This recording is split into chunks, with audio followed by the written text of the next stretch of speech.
Charting Toward Intimacy covers mature topics. Listener discretion is advised. Charting Toward Intimacy covers mature topics. Listener discretion is advised. Welcome to Charting Toward Intimacy, where we're expanding the conversation around Catholic sexuality. We're your hosts, Ellen and Kathleen.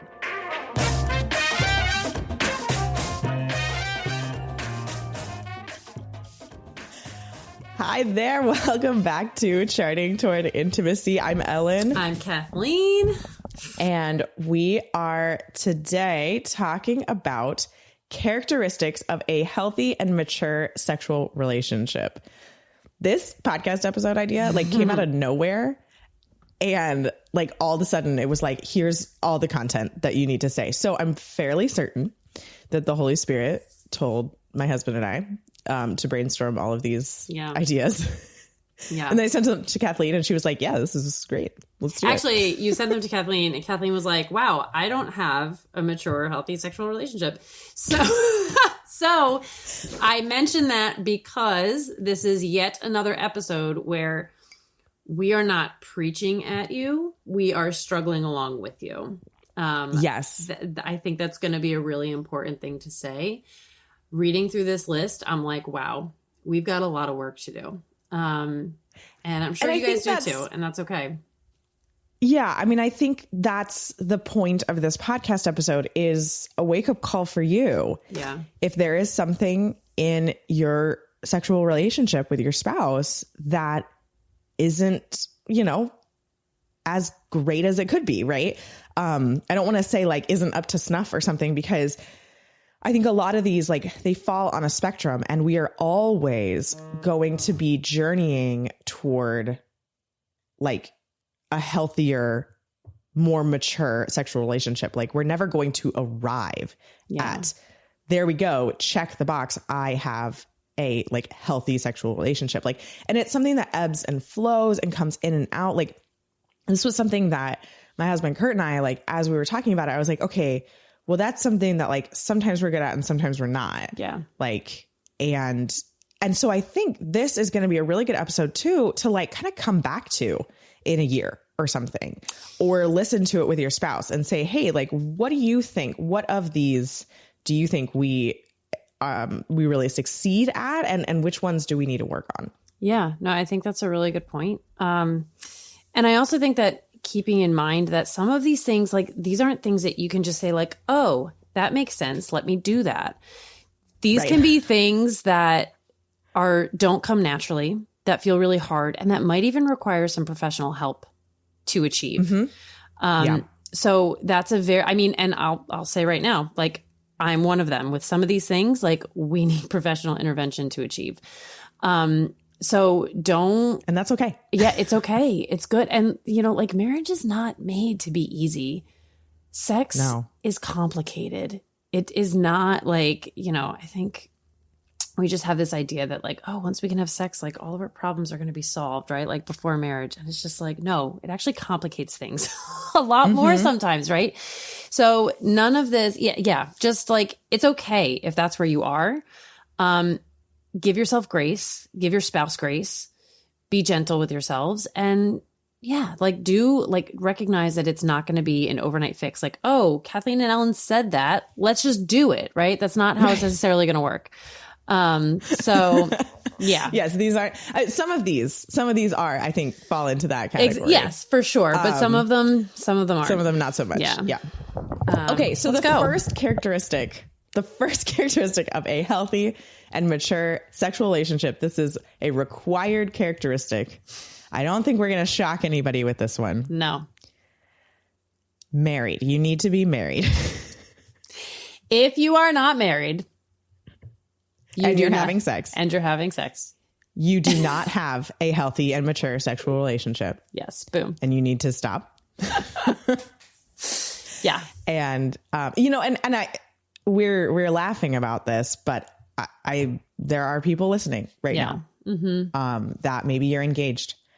And you're like, wow, we're so close. It doesn't really matter. It does matter. It does matter. The graces of the sacrament of matrimony are real. And those graces help you with this very complicated thing called sex. Yeah. And as we get into this even deeper, you'll understand like what we're talking about with this complication. And we have talked in previous episodes about about practicing chastity, right? Like and how before marriage, like it really is practicing, because chastity does not end once you are married, right? Like it actually becomes harder because now everything is licit, right? So it's like to remain chaste and have periods of abstinence are harder when you're married than they are when you're not. So giving yourself that gift of being able to truly practice, I think is something important too. Yeah. Absolutely. All right. So the next characteristic, now that we've established necessary component, now we've established we've gotten there. Now we'll move on. We'll go a little faster through these other ones. All right. So you recognize that sex is a thing that you have. Okay. Sex is not just ignored until you get to the bedroom. If that is the case for your relationship, it sounds like you need to start communicating about sex, because maybe there is some discomfort around sex. Maybe there's some purity culture, like issues seeping in there that make you like feel like, the fact that we have sex is like still kind of bad and dirty or something. Right. Sex is a thing that you and your spouse have. It is. Yeah. And that's something that, like, honestly, sometimes it might just need to be established, like sitting down and saying, hey, husband, sex is a thing that we have. Did you know that? Right? Like, yeah, I know that sounds kind of silly, but sometimes humor can help with these relationships. But it's like, you need to just establish the fact that you and your husband, or you and your spouse, have sex. And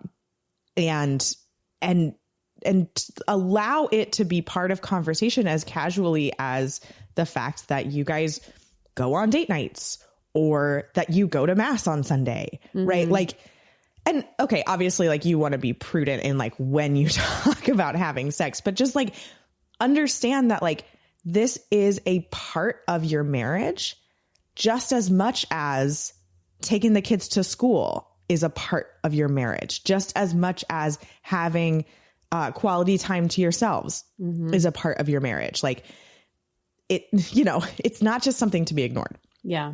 Yeah. I like that. Okay. And so I think just like in conjunction with that then is that you feel comfortable talking about sex, and so does your spouse. And you listen to each other. And that can be do you have any thoughts on this one? I do. That can be so hard when you feel like you're coming at it from two different perspectives. Yeah,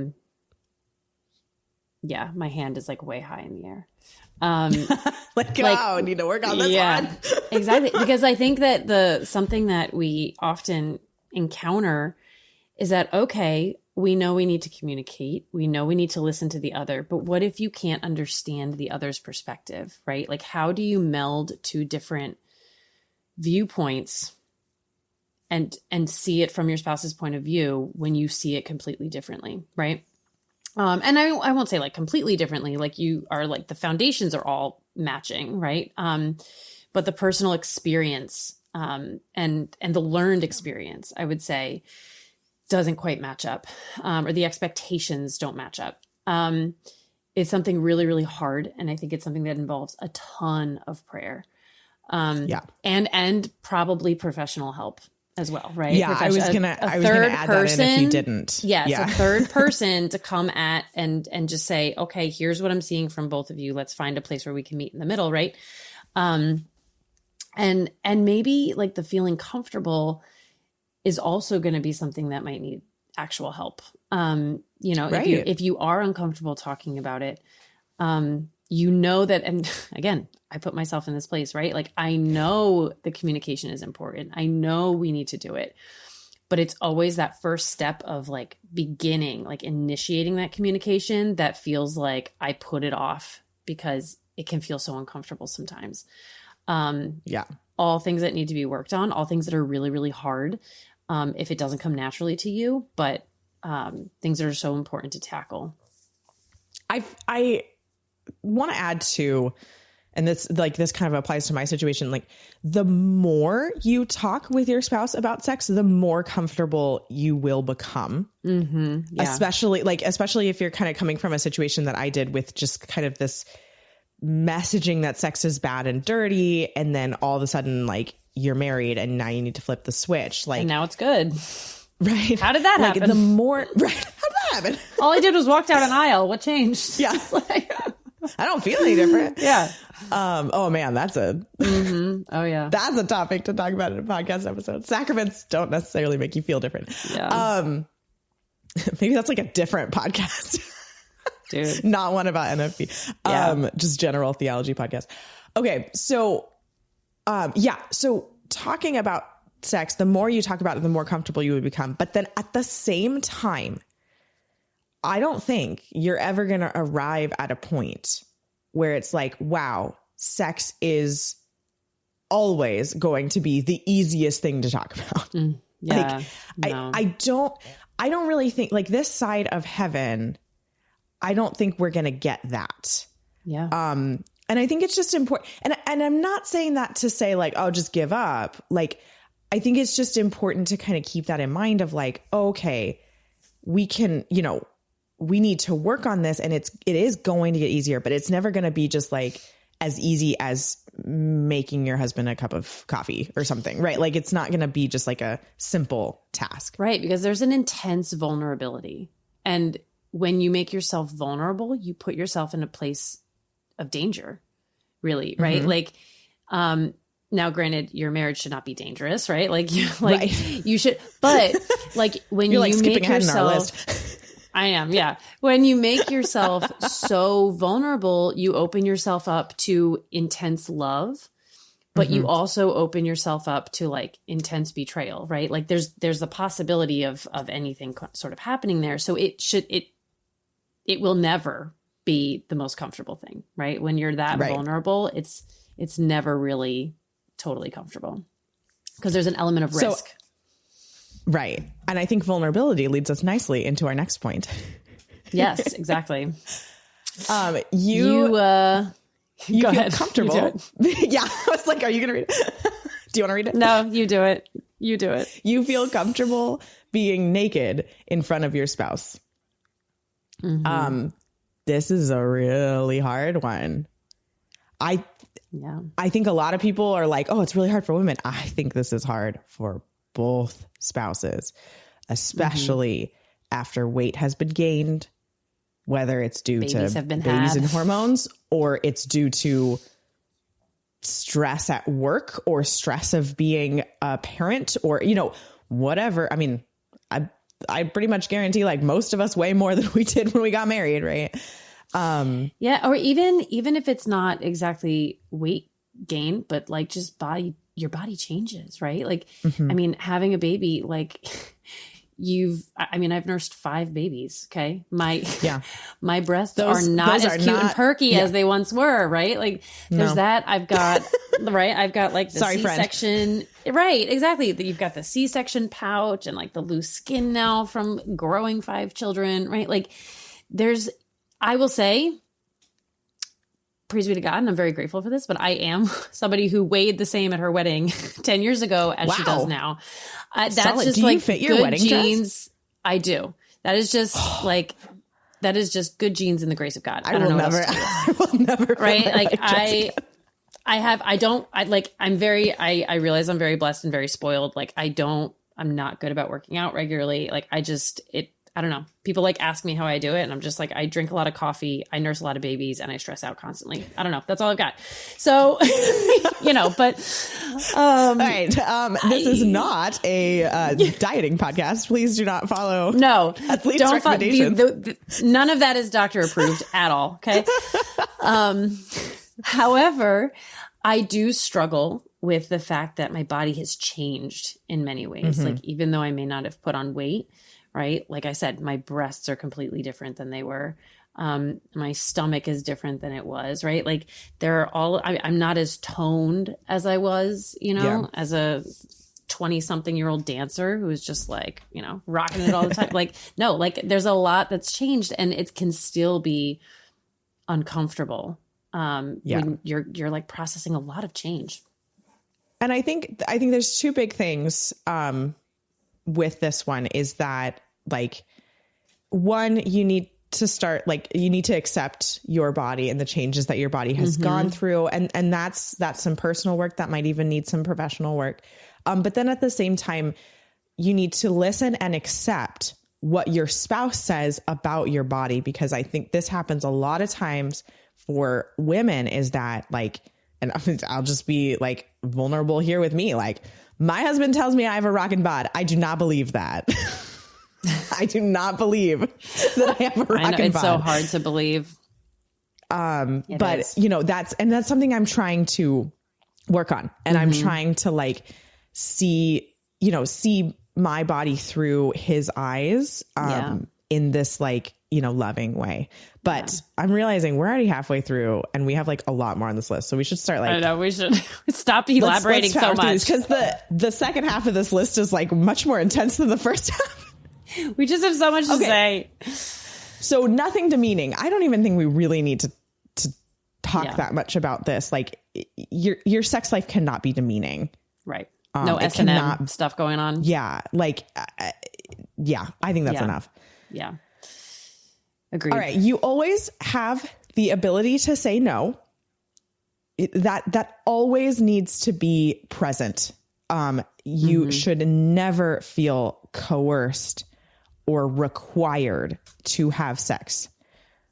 But then on the flip side, it is also unhealthy to always say no. Like if you, I mean, and you, this is something you need to answer for yourself. Like, am I like always saying no? And you need to look at like, why is that right? Ask yourself these questions. I'm not saying you need to just like tonight say yes, like, but you need to dig in. Why is it that I am constantly saying no to sex?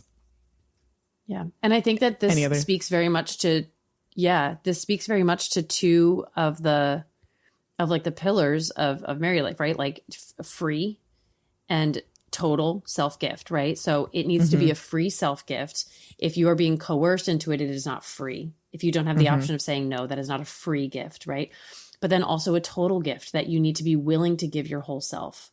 Like it is, like if you're always saying no, then you're withholding a piece of yourself from your spouse, and that's not total. Yeah. So there's a beautiful balance between those two, free, total, faithful, and fruitful. And we're not saying that the yes. Yeah. We're not saying that the yes always needs to like, in order for you to say yes fully, it's okay if you still like sort of don't want to have sex. Like you can still give a complete gift of self. And in some ways you're giving an even more complete gift of self when you're like, I just don't really feel like it, but I know that my spouse really wants this. And I know that this is a deep way that we communicate. And so I want to give this gift to my spouse, even though I just don't really feel like it. Yeah. And I would even be hesitant to say like, not even necessarily like, I don't really feel like it, but I know my spouse wants it. The place that I usually end up coming from is like, I don't necessarily feel like it right now, but I know my marriage needs it. Right. Like it's don't look at just what your spouse needs. Look at what your marriage needs for the two of you to stay connected. I think although we're going to talk about that in a little bit. Yeah. But I think that's a better way of approaching it than just like, oh, he wants it, but I don't. Like, yeah, I really like, don't like I really don't like the narrative of like, he needs this and it's a gift that I, as the woman, have to give to him. Like that's not sex. Right. Yeah. Exactly. Nobody needs sex. Exactly. Nobody is going to die without having sex. True. That's another podcast episode. That's true. Yeah. Sex is not like a duty or chore. You want or you like sex, or at the very least, you're one step away from it, that you want and like sex. Yeah. Like, and that's okay if you're a step away from that, of like, still like, okay, it's just not something I'm like excited about doing, but I want to be excited about doing it. I want to have sex with my spouse. Yeah. Like that's an okay place to be too. As long as you continue to journey. I think a lot of times we kind of will arrive at a place and be like, this is just where I am. And that's just me. Right. Yeah. Oh, I hate that. Right. That's just how God made me. No, sorry. God made you in the image of himself, and himself is perfect. Yeah. That was weird vocabulary. Himself be perfect. Himself is perfect.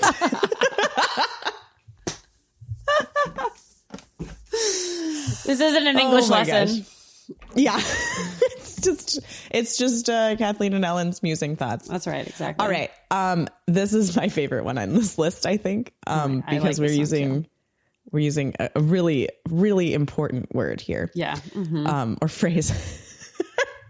Not having sex doesn't turn your spouse into pouty McPouty pants or turn your spouse mean, rude, or unloving.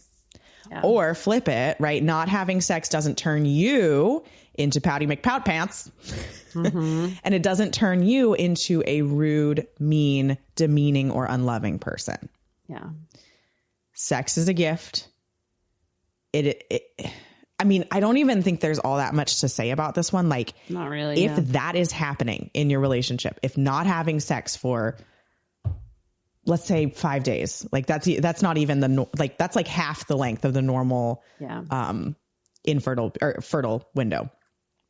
If not having sex for like 5 days turns you or your spouse into like a pouty McPouty pants, then there is a deeper issue, and it doesn't actually have anything to do with sex. Yeah. It actually has a lot to do with your relationship and your communication style and your intimacy outside of sex. And so there's something that needs to be worked on that actually has nothing to do with sex. Yeah. Amen. Okay. Moving right along. And so, moving right along. And this kind of goes with it too, is that the time between having sex is not like a ticking time bomb. There isn't pressure to have sex every other day, every 3 days, every 5 days. Like it kind of goes right along with that, right? It's not like, oh, if we don't have sex within 3 days, my spouse is going to turn into pouty McPouty pants. Right. Like that shouldn't exist. And if it does, like, again, what Kathleen was saying earlier, like some of these require some external help. Yeah. And when it comes to sexual issues, you have to go to a Catholic counselor, because secular marriage therapists, when it comes to sex, recommend awful, awful things. Yeah. And they are not, it is not helpful for your journey toward God. Yeah.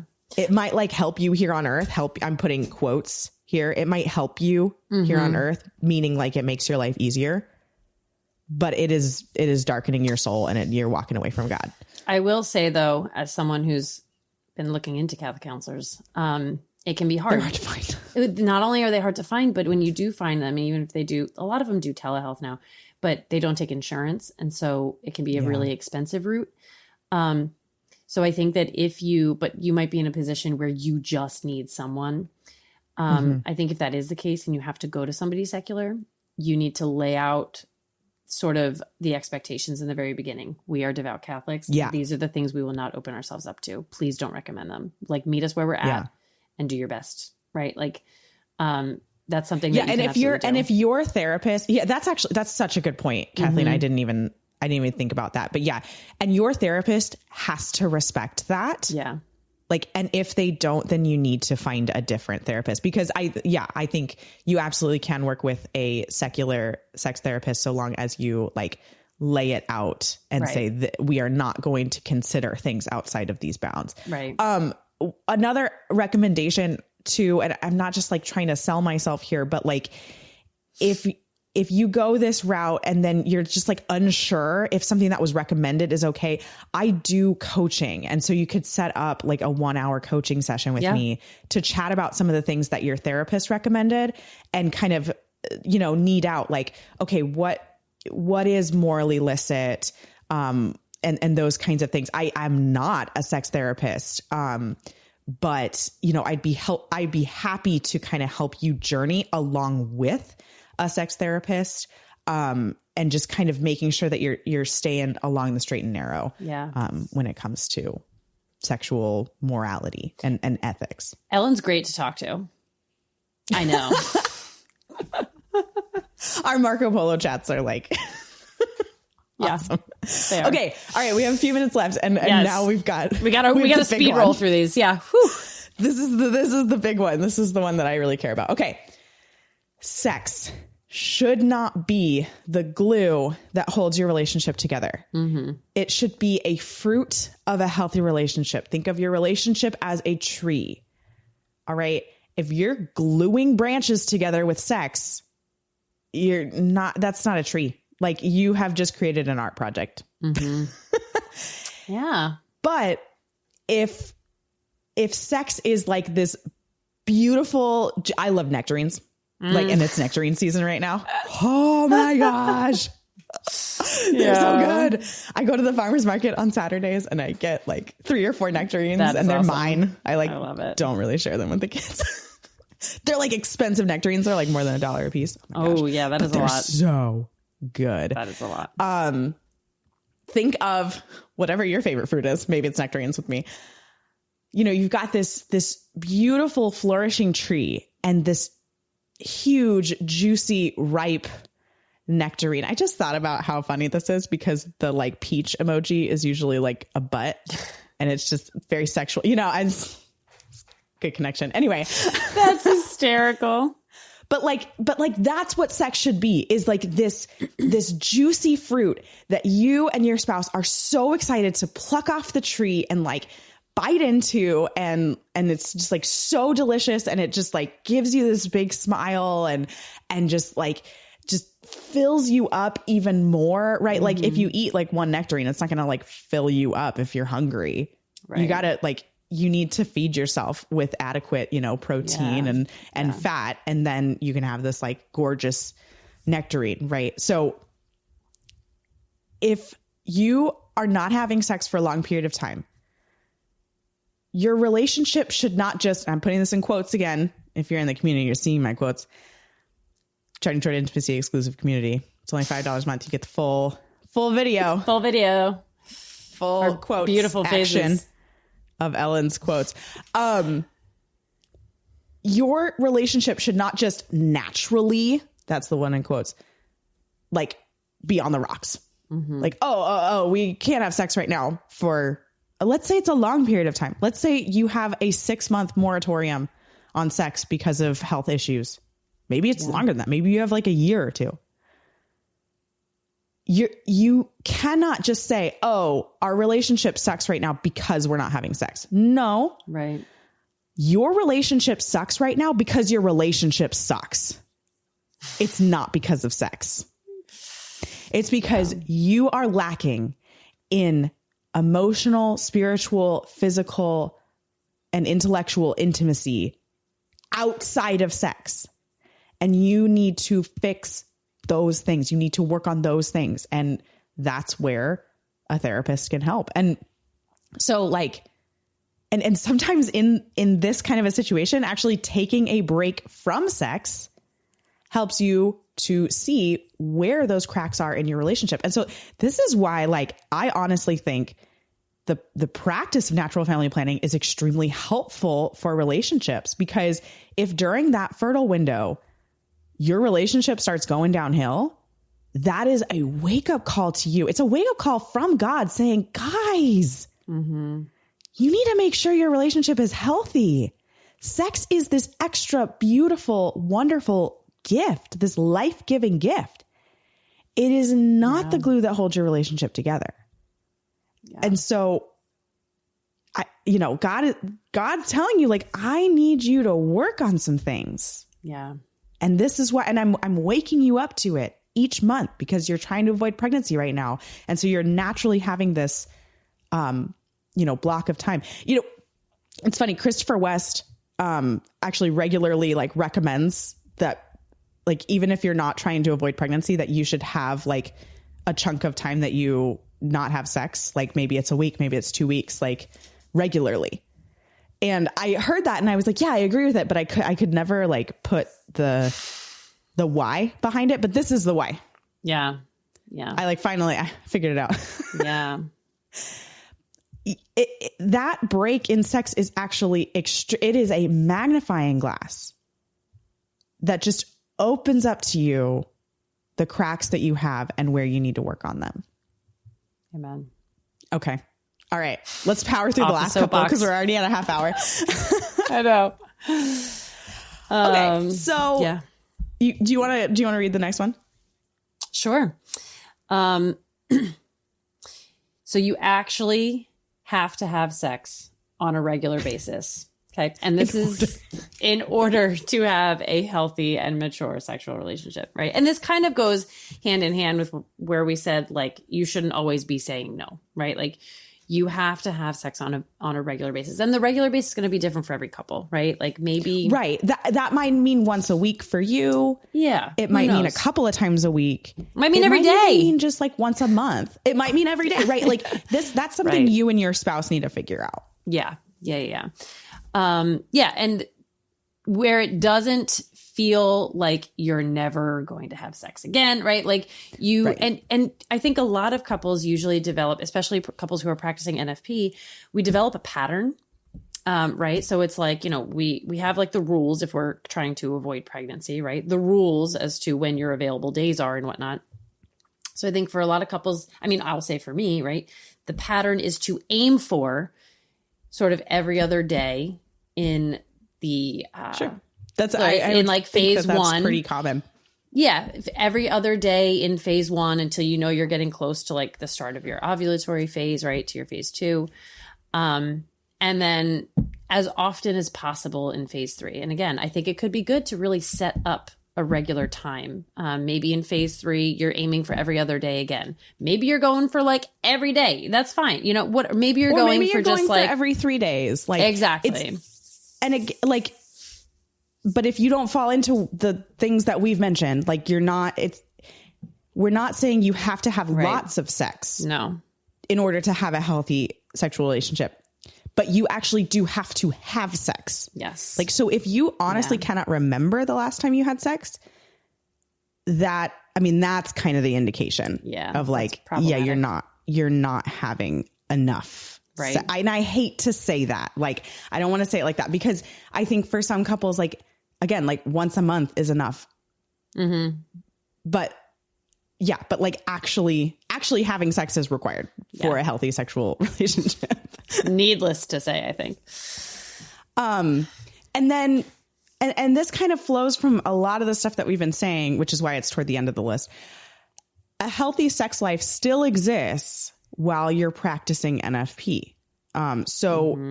Like you make an effort, like what Kathleen was saying, like you actually, maybe you even kind of put out a schedule or you put out a, like a recommendation, right? Like this is what we're going to aim for.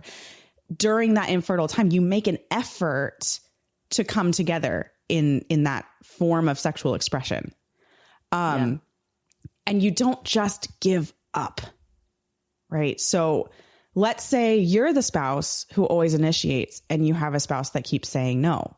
Mm-hmm. And okay, you know, you're in the infertile time and you've initiated like maybe 3 or 4 times and you're like, whatever, I guess this is we're just not going to have sex this cycle. I've only got like 3 or 4 more days until like, that's just not going to happen. No.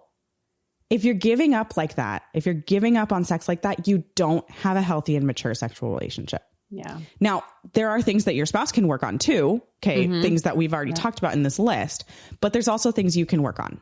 Right. Yeah. And giving up like that and just stopping asking and stopping initiating, that's not healthy or mature. Right. The healthy and mature thing is to go back to point number 2, like recognize that sex is the thing you have. Don't ignore it. Yeah. And then point number 3, talk about it.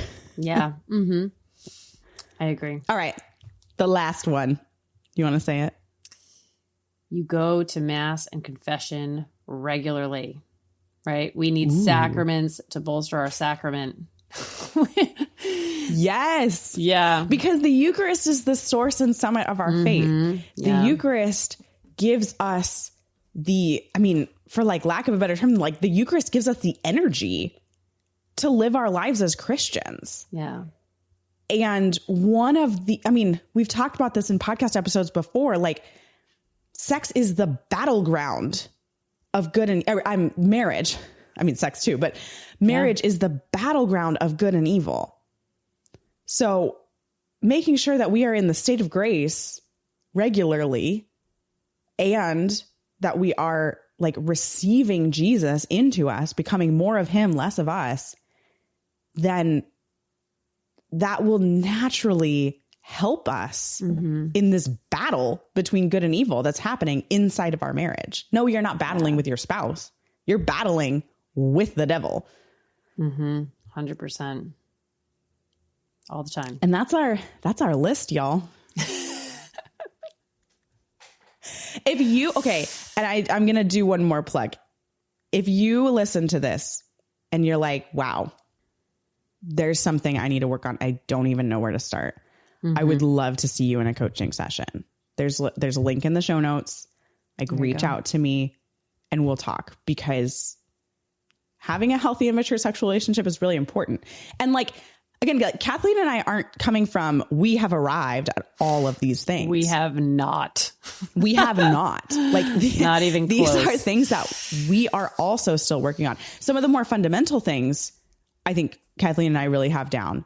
But like some of those bigger ones, like we are still working on. And so, we're not just like trying to preach at you from like, we know better than you. No, this is an eternal work in progress. Yeah. Yeah. We're just trying to share the truth with you and maybe give you a little wake up call. Amen. Thanks so much for listening. If you are not already following us on Instagram, be sure to check us out at Charting Toward Intimacy. And if you listen to podcasts on a platform that gives you the option to rate or review, we'd love for you to do that because it helps us spread the word about the podcast. If you ever have questions, comments, or episode topic ideas, please reach out to us. We love to hear from you.